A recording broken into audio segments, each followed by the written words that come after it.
किसी ने सोचा भी नहीं था कि रमेश एक लोहे के डिब्बे से अपना घर बना लेगा। आइए देखते हैं रमेश और उसकी पत्नी शीला ने कैसे कैसे पैसे बचाकर एक लोहे के डिब्बे से अपना घर बनाया।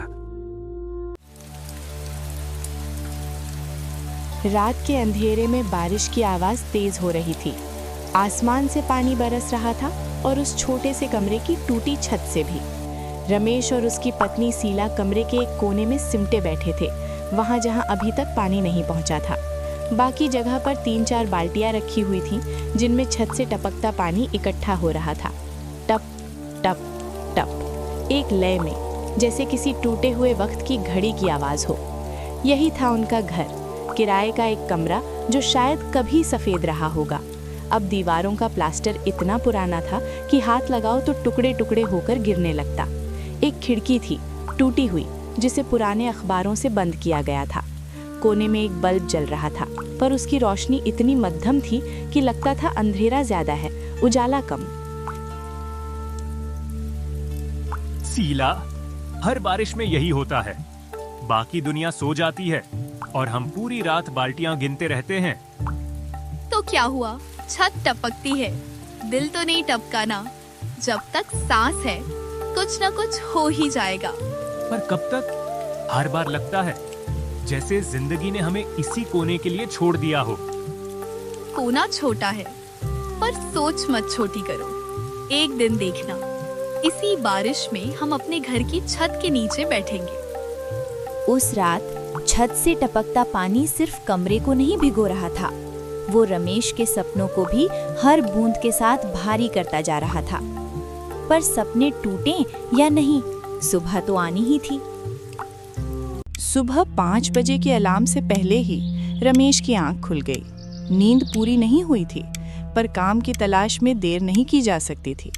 उसने एक पुरानी नीली शर्ट पहनी, वही जो पिछले 3 सालों से पहन रहा था। कंधे पर गमछा डाला और बाहर निकल गया। शीला अभी सो रही थी। बाहर सड़क पर अंधेरा अभी भी था, पर मजदूरों की भीड़ पहले से ही जमा होने लगी थी।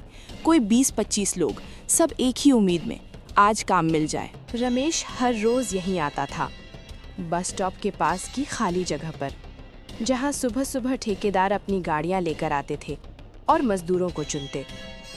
सुबह 6 बजे के करीब पहली गाड़ी आई। एक मोटा सा ठेकेदार, उसने 3 लोगों को इशारा किया। वो तीनों भागकर गाड़ी में बैठ गए। रमेश हाथ उठाता रहा, पर ठेकेदार ने उसकी तरफ देखा तक नहीं। गाड़ी चली गई। भीड़ अब कम हो चुकी थी। ज्यादातर मजदूर काम पर चले गए थे। बस 5-6 लोग बचे थे, जिनमें रमेश भी था।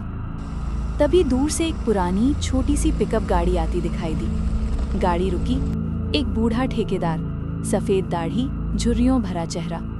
उसने आवाज लगाई, सुनो, 2 आदमी चाहिए ईंट धोने के लिए, 200 रुपए। रमेश का दिल तेजी से धड़कने लगा। वो दौड़ा। उसके साथ 2-3 और लोग भी दौड़े। सबकी नजरें ठेकेदार पर थीं। ठेकेदार ने रमेश की तरफ इशारा किया, तू और वो पीछे वाला, दोनों चढ़ जाओ। रमेश ने राहत की सांस ली। गाड़ी चल पड़ी। रमेश ने पीछे मुड़कर देखा, बाकी मजदूर अभी भी वहीं खड़े थे, अगली गाड़ी का इंतजार कर रहे थे। दिन भर की भागदौड़ के बाद जब सूरज ढलता है तो मजदूर के हाथ खाली हों या भरे, घर लौटते वक्त उसके कदम हमेशा भारी ही होते हैं। शाम ढल चुकी थी। आसमान में हल्की लालिमा थी। रमेश काम से लौटा तो उसके हाथों में छाले थे, पीठ अकड़ी हुई थी, चलना भी भारी लग रहा था। उसने गमछे से पसीना पोंछा और आंगन में चुपचाप बैठ गया। शीला चूल्हे से चाय उतार कर लाई। लो, गरम गरम है। दिन भर धूप में रहे हो। रमेश ने चाय का घूंट लिया। थोड़ी राहत मिली। कुछ देर चुप्पी रही। आज 200 रुपये मिले। शीला ने बिना ज्यादा उत्साह दिखाए सिर हिलाया। अच्छा है, कल के लिए आटा दाल ले आना, तेल भी खत्म हो रहा है।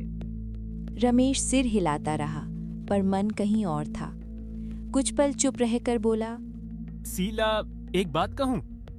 कहो, इतनी देर से चुप क्यों हो? रमेश ने शीला की तरफ देखते हुए कहा। मैं सोच रहा हूं, अगर हर महीने थोड़ा थोड़ा बचा लिया करे, जो भी बचे 10 रुपये, 20 रुपये, ज्यादा नहीं। शीला ध्यान से सुनती रही। रमेश आगे बोला, तो एक दिन अपना घर बना पाएंगे, किराए का नहीं, अपना। क्या कहा? अपना घर? हाँ, शहर से बाहर कहीं। जमीन सस्ती होगी, 2 कमरे, 1 रसोई, छोटा सा आंगन और सबसे जरूरी छत ऐसी हो कि बारिश आए तो हमें कोने में ना भागना पड़े। शीला ने धीरे से उसकी तरफ देखकर कहा। रमेश, घर छोटा हो तो भी चलेगा, पर अगर अपना होगा ना तो आदमी को लगता है कि उसकी भी कहीं जगह है। रमेश ने उसकी तरफ देखा। शीला हल्की मुस्कान के साथ बोली, बनेगा, आज नहीं तो कल, पर बनेगा। हम मेहनत करने वाले लोग हैं, खाली हाथ नहीं हार मानते। रमेश की आंखों में थकान के बीच पहली बार सपने की चमक दिखी। सपने जब सिर्फ बातों में रहते हैं तो हवा बन जाते हैं, पर जिस दिन उन्हें आदत बना लिया जाए वो धीरे धीरे हकीकत की तरफ चलने लगते हैं। अगले दिन शाम को रमेश बाजार से एक छोटा सा लोहे का डिब्बा लेकर आया। पुराना, जंग लगा हुआ, पर मजबूत। 5 रुपए में मिला था। उसने उस डिब्बे को कमरे के कोने में रखा और एक छोटा सा ताला लगा दिया। चाबी अपने गमछे में बांध ली। ये क्या है? ये अपना खजाना है। इसमें हम घर बनाने के लिए पैसे जमा करेंगे, थोड़ा थोड़ा, रोज। और अगर बचा ही नहीं तो भी कोशिश करेंगे। 5 रुपये, 10 रुपये, जो भी बचे। उस दिन के बाद रमेश की जिंदगी में एक नया नियम आ गया। जब भी शाम को मजदूरी मिलती, वो सबसे पहले राशन के पैसे अलग करता, फिर जो बचता उसमें से कुछ भी 10 रुपए, 5 रुपए, कभी कभी सिर्फ 2 रुपए डिब्बे में डाल देता। कभी पूरे हफ्ते काम नहीं मिलता तो कुछ नहीं बचता, डिब्बा खाली रहता। कभी अच्छा काम मिल जाता, 300 रुपए, तो 50 रुपए डिब्बे में चले जाते। धीरे धीरे, बहुत धीरे, डिब्बे में सिक्कों और नोटों की आवाज आने लगी। महीने के आखिर में एक रात रमेश ने शीला को बुलाया। हाँ जी, बताइए। शीला, आज डिब्बा खोलते हैं। कितना होगा? पता नहीं, देखते हैं। उसने चाबी निकाली, ताला खोला, डिब्बा उठाया। थोड़ा भारी लग रहा था। धीरे धीरे उसने डिब्बे का ढक्कन खोला। अंदर कुछ फटे पुराने नोट थे, कुछ सिक्के, सब एक साथ गिने। 10, 20, 50, 100, 120 रुपए। रमेश की आंखों में पानी आ गया। हाथ कांप रहे थे। वो बोल नहीं पा रहा था। शीला, देखो, 120 रुपये। पहली बार जिंदगी में मैंने कुछ बचा पाया, अपने लिए बचा पाया। शीला ने उसकी तरफ देखा। उसकी आंखें भी भर आईं। बचा लिया ना, बचा लिया तुमने। तुम्हारे बिना ये मुमकिन नहीं था। हम साथ हैं तो सब मुमकिन है। 120 रुपए किसी के लिए शायद कुछ नहीं, पर उनके लिए वो एक शुरुआत थी, एक सपने की पहली नींव। शीला, ये पैसे किसी को नहीं बताना, ये अपने घर की पहली ईंट है। शीला ने सिर हिलाया। दोनों ने फिर से पैसे गिने, जैसे यकीन करना चाहते हों कि वो सच में है।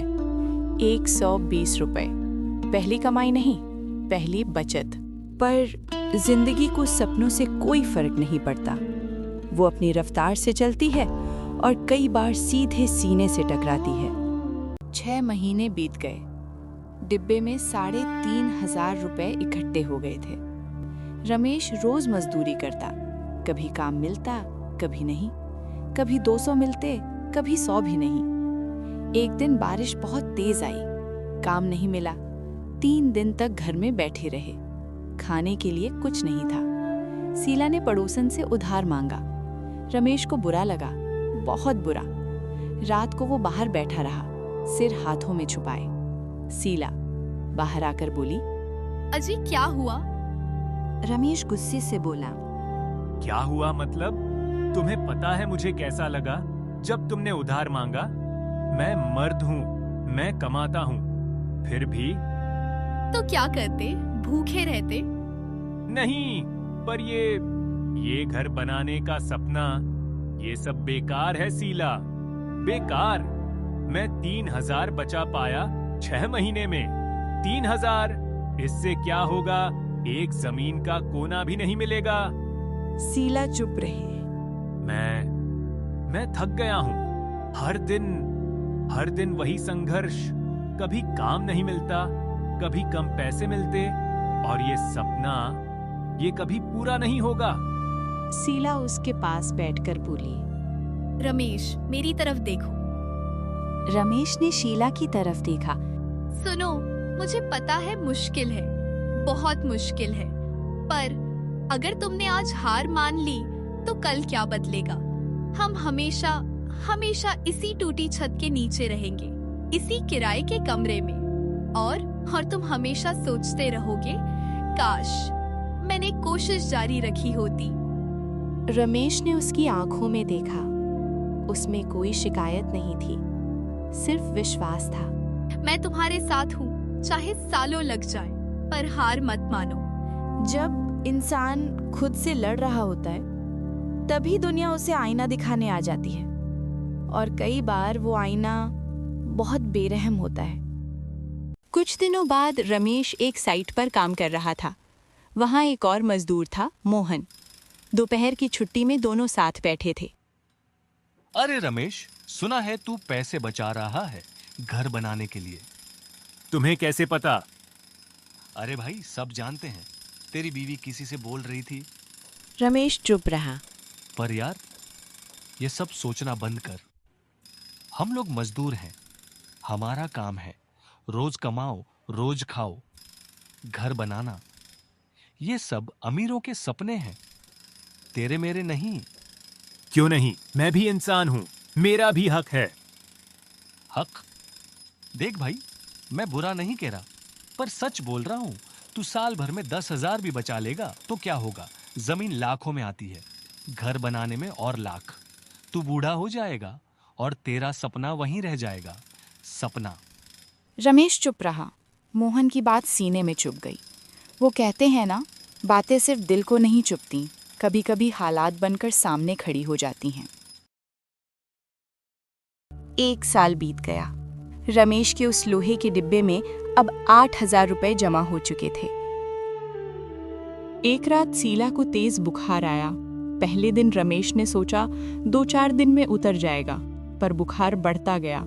शीला कमजोर होती गई, खाना नहीं खाया जा रहा था। तीसरे दिन रमेश उसे डॉक्टर के पास ले गया। डॉक्टर ने चेकअप किया, कुछ टेस्ट लिखे, दवाइयां लिखी। टाइफाइड है, दवाइयां चलेंगी, और ठीक से खाना खिलाओ, दूध, फल, पौष्टिक चीजें। बाहर काउंटर पर बिल आया 5,000 रुपए। टेस्ट, दवाइयां, फॉलोअप सब मिलाकर रमेश के पैरों तले जमीन खिसक गई। घर वापस आया। शीला बिस्तर पर लेटी थी, बुखार से बेहोश सी। रमेश ने वो डिब्बा निकाला कोने से, उसे हाथों में लिया। भारी लग रहा था, 8,000 का वजन। हाथ कांप रहे थे। अगर इन पैसों को निकाला तो फिर से शुरुआत, फिर से वही 3,000, 4,000, साल भर की मेहनत बर्बाद। उसने शीला की तरफ देखा। वो कराह रही थी, बुखार से तप रही थी। पर अगर नहीं निकाला तो? उसकी आंखों में आंसू आ गए। उसने डिब्बा खोला, एक नोट निकाला, 5,000 अलग किए, बाकी 3,000 डिब्बे में वापस रखे।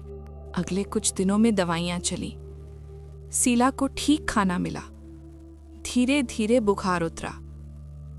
1 हफ्ते में शीला ठीक हो गई, पर रमेश टूट गया था। एक रात, देर रात, शीला सो गई थी। रमेश घर के बाहर बैठा था, अकेला। आसमान में तारे थे, पर रमेश को कुछ दिख नहीं रहा था। 3,000, फिर से 3,000 पर आ गया। एक साल लगा था 8,000 बनाने में। अब फिर से शुरुआत। उसे मोहन की बात सही लगने लगी। शायद मोहन सही कह रहा था। शायद ये सपना मेरे जैसे आदमी के लिए नहीं था। शायद मुझे बस रोज कमाना और खाना चाहिए। ये घर बनाने का सपना, ये मेरे बस का नहीं। वो वहीं बैठा रहा घंटों तक, मन में पैसों की बात को लेकर। सुबह शीला की तबीयत बेहतर थी, वो उठ पाई। उसने देखा रमेश का वो डिब्बा कोने में पड़ा था। धूल जम गई थी उस पर, जैसे रमेश में उसे छुआ ही न हो। शीला समझ गई। रमेश बिस्तर पर बैठा था। शीला ने रमेश से पूछा, रमेश, ये क्या किया? कुछ नहीं, बस छोड़ दिया। छोड़ दिया मतलब? छोड़ो शीला, ये मेरे बस की बात नहीं। मैं लाख कोशिश करूं, कोई ना कोई मजबूरी आ जाती है, पैसे निकल जाते हैं, फिर शुरुआत, फिर मजबूरी। ये सपना, ये पूरा नहीं होगा। शीला का चेहरा सख्त हो गया। शीला फिर बोली, तो क्या हुआ? पैसे निकल गए तो फिर से भरेंगे ना? कैसे शीला, कैसे भरेंगे? कितनी बार भरेंगे? साल भर लगा था 8,000 बनाने में, अब फिर से 3,000। एक और साल लगेगा और फिर कोई और मजबूरी आएगी, फिर निकलेंगे। ये कभी खत्म नहीं होगा। शीला उसके सामने बैठकर बोली, रमेश, मेरी तरफ देखो। रमेश ने धीरे से सिर उठाया। सुनो, जिस दिन तुमने मुझसे शादी की थी, याद है? उस दिन तुम्हारे पास क्या था? रमेश चुप रहा। एक पुरानी शर्ट, जेब में 10 रुपये, बस। और मुझसे कहा था मैं तुम्हें खुश रखूंगा।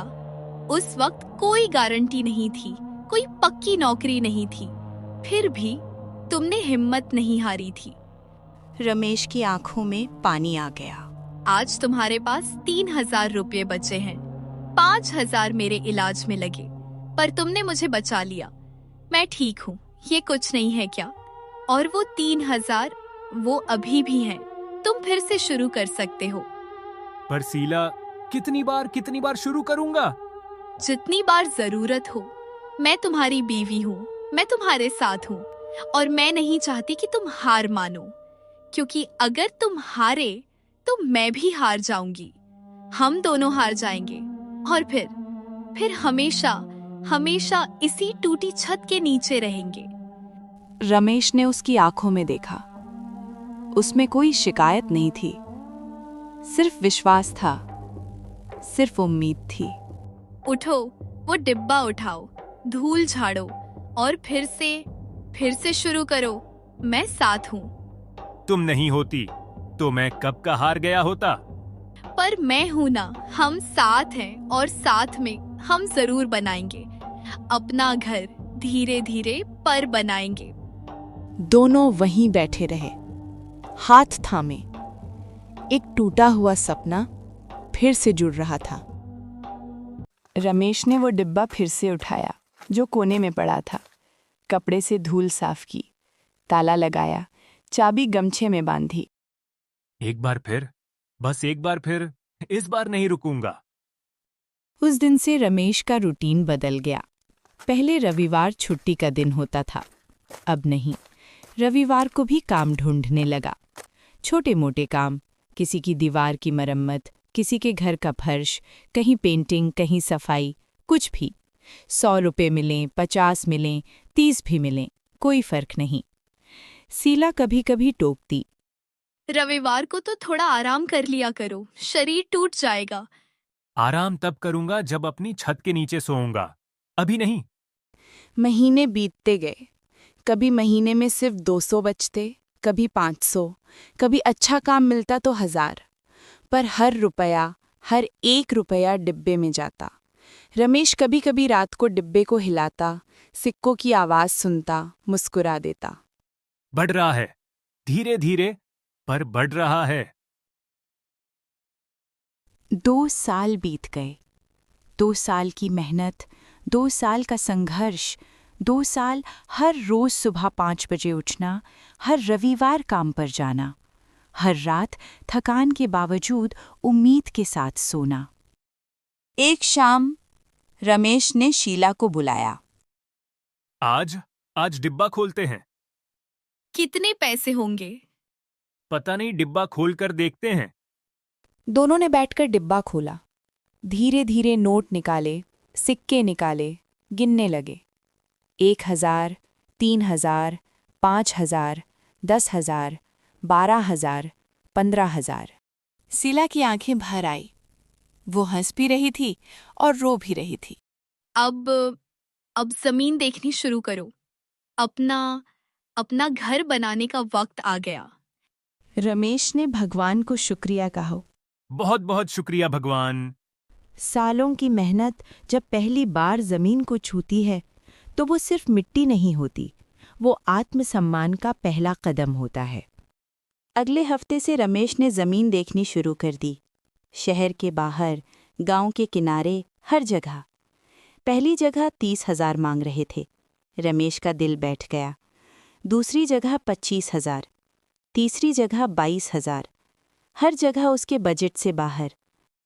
फिर एक दिन गांव के एकदम किनारे, सड़क से थोड़ा दूर, उसे एक छोटा सा प्लॉट दिखा। बहुत छोटा, सिर्फ 200 स्क्वायर फीट। सूखी मिट्टी, कुछ पत्थर, झाड़ियां कोने में। पर रमेश को अच्छा लगा। शांत जगह थी, दूर से गांव दिखता था। पास में एक बूढ़ा किसान खेत में काम कर रहा था। रमेश उसके पास गया। नमस्ते भाई साहब, ये जो जमीन का टुकड़ा है वो बिकाऊ है? बूढ़ा किसान ने उसे देखा, ऊपर से नीचे। हाँ है, पर तुम्हें क्या करना है उससे? मुझे घर बनाना है अपना। कितने पैसे दोगे? भाई साहब, मेरे पास 15,000 हैं, पूरी जिंदगी की जमा पूंजी। बस इतने में दे दो। किसान ने रमेश से कहा। 20,000 लगेंगे बेटा, 20 से कम नहीं। रमेश का दिल बैठ गया। भाई साहब प्लीज, मेरे पास बस इतना ही है। नहीं बेटा, 20 से कम में नहीं दे सकता। रमेश वापस चला गया, पर उसने हार नहीं वाली। अगले दिन फिर वो किसान के पास। किसान 15,000 में राजी हो गया। उसने उसको जमीन दे दी। रमेश ने फिर पैसे जोड़ने स्टार्ट कर दिए और देखते ही देखते रमेश ने ईंट, सीमेंट, बदरपुर मंगा लिया।